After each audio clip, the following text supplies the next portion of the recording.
मारेगाव वार्ता news channel, ताज्या घडामोडी व परिसरातील वार्ता थेट आपल्यापर्यंत। मारेगाव वार्ता।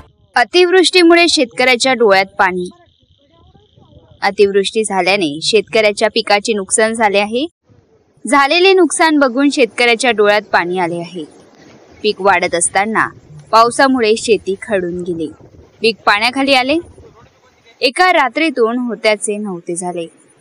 केंद्र व राज्य सरकार शेतकरी विरोधी असल्याचा आरोप शेतकऱ्यांकडून करण्यात येत आहे।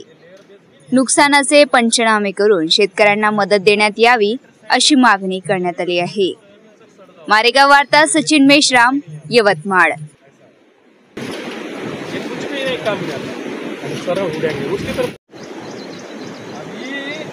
%% एमआई समजा 30% नुकसान, 40% नुकसान, तो ये तक 5 के साथ पूरी, ये तक पूरी 5 पूरी मर जाती है।